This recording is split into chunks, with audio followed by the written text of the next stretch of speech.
I've touched upon some of my personal insecurities in these entries already, and yet there was something about writing this one and actually saying it all out loud that was immensely nerve-wracking. I even had an entirely different plan for this entry where I was going to talk about making plans for the future and dealing with them when they go sideways. I would make some quip about things going pear-shaped and needing to readjust, which has happened a lot in my life lately. I could have talked about that. It's still very current and relevant in my life and something I'm sure others could relate to, but the more I thought on it, the more I realized how important it was for me to talk about my relation with this prompt and my feelings about the word plump. Plump, curvy, plus size, and more are all words, along with some that may be considered less kind, I've heard used to describe me for most of my life. While they're now words that I used to describe myself with comfortability and acceptance, that was not always the case, and it's actually a more recent change for me. How my body looks and how I've chosen to present it has changed a lot over my life, as it does with most people. I hit puberty very young, and seemingly overnight, I went from being and feeling like a kid to receiving comments and judgment from my peers and adults about how I looked and how they thought I should handle it.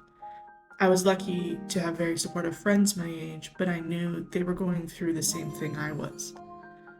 Becoming a teenager didn't make it any easier. You feel constantly stuck between wanting to embrace who you are and just wanting to hide away and disappear into the background, and the people around you seem to grow even more opinionated.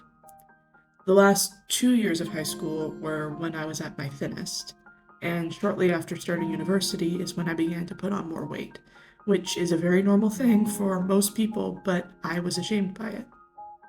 Plus, like a lot of women towards the end of their teens, my body structure started changing as well. I grew deeply insecure about my body, how it was perceived by others and how I perceived it, and I spent far too long wishing I could go back to what I looked like before, wishing I had never changed, and then I looked back at actual photos of myself, the version of myself that I wanted to go back to rather than just recollecting the memory of it. And the person looking back at me in those photos was not me. She was a version of me, sure, but she wasn't who I was anymore. And I started to remember her as someone who was also deeply insecure, not only about her body, but nearly everything about herself. And as a result, was someone who was deeply unhappy.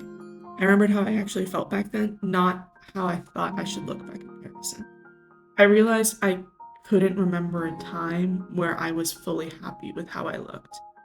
There was constant thoughts and comments about how I was too curvy or not curvy enough, how I was soft and weak, how playing soccer made me too athletic and it was intimidating or unattractive, how I should eat more because I was too skinny, how I should check out such and such diet because I could always stand to lose 5 pounds.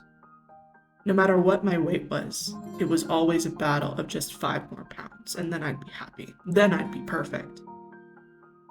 I looked at these old photos, old versions of myself, and in that moment I came to the conclusion that I never wanted to go back. All I wanted was to move forward. That realization changed so much. I spent a long time adjusting how I looked at myself, how I talked about myself, not just out loud, but in my own mind as well. And one of the things that was so vitally important for me was representation.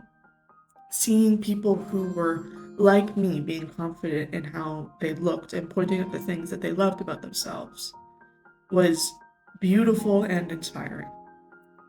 One of the biggest internal thought moments that really shifted things for me was one day the thought, well, they're confident and happy, so maybe I can be too, changed to, well, I think they look amazing and beautiful and happy.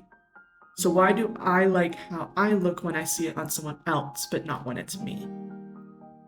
Because my issue wasn't about my body shape or size, it was with myself and the ingrained fear of what everyone else thought about me. There was this hypercritical loop I would fall into, which had always been present no matter what my body looked like, and it's an internal thought loop that I know so many people struggle with. But acknowledging that it was and still is there, and learning how to correct my thought process when it rears its head has made me into the most confident version of myself yet. I've become someone I don't think teenage me would recognize, but I like to think she'd be proud of us. Don't get me wrong, there are days that are still really hard, which is why I'm drawing a pair and not something more personal or vulnerable. But gaining confidence and changing how you perceive yourself takes time. And that's okay because it's worth it. So I just wanted to say thank you to the people who have and continue to support me, who have inspired me, whether you realize you did or not, and who remind me and those around them to be kinder to themselves.